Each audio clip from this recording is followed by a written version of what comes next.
সন্ধে নামতে না নামতেই শুরু হয়েছে প্রচণ্ড ঝোড়ো হাওয়া, তার সঙ্গে মুষলধারা বৃষ্টি, কালবৈশাখী ঝড়। আর ভোর হতে না হতেই বাজারের ব্যাগ হাতে ধরিয়ে দিয়েছি বাজার থেকে মাছ সবজি কিনে আনার জন্য। বাজার থেকে এনেছে 2টো শিঙি আর 500 গ্রাম কাঁকড়া মাছ। শিঙি মাছ আর কিছু কাঁকড়া মাছ কেটে এখন বসেছি সবজি কাটতে, আর আমি এখন কাটছি ডুমুর। ডুমুরগুলো সকালেই গাছ থেকে তুলে এনেছি আর সেগুলো এখন সুন্দর করে কেটে নিচ্ছি। এগুলো কিন্তু কাটতে অনেক সময় লাগে, আস্তে আস্তে যত্ন সহকারে কাটছি যাতে বীজগুলো চলে না যায়। খাবার খাওয়ার সময় বীজগুলো মুখে পড়লে খুব একটা বাজে অনুভূতি হয়। আর এসব সবজি কিন্তু বাজারে কিনতে পাওয়া যায় না, হালকা পাতলা মশলা দিয়ে রান্না করলে খেতে কিন্তু খুবই সুন্দর লাগে। এই সবজিগুলো কিন্তু একদম প্রাকৃতিকভাবে তৈরি, তাই এটা রান্না করলে আমার মেয়েও কিন্তু খাবে। আর এখন এসেছি আমাদের গাছের করমচা তুলতে। খুব সুন্দর করমচা হয়েছে, পুরো গাছটা পুরো পিঙ্ক কালার হয়ে গেছে।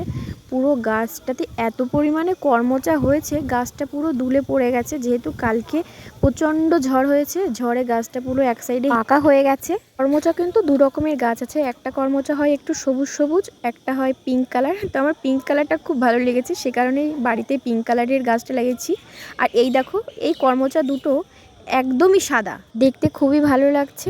আজ দুপুরে রান্না করব করমচা দিয়ে মুসুরির ডাল। আমার যে কটা লাগবে আমি ঠিক ততটাই ছিঁড়ে নেব, তুলে ঝুড়িতে রেখেছি। দেখো কি সুন্দর লাগছে দেখতে।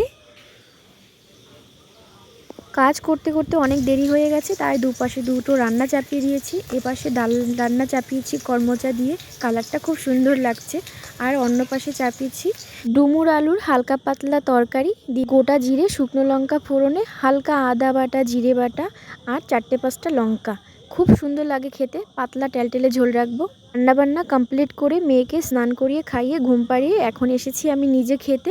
দুপুরে রান্না করেছিলাম অনেকটা রসুন কাঁচা লঙ্কা ফোড়নে পাট শাক, করমচা দিয়ে মুসুরির ডাল, শিঙি কাঁকড়া 2টো মাছই একসঙ্গে মিক্সড করে ডুমো ডুমো করে আলু কেটে ডুমুরের ঝোল রান্না করেছি। আহা কি স্বাদ, লোভনীয় খাবার একেবারে।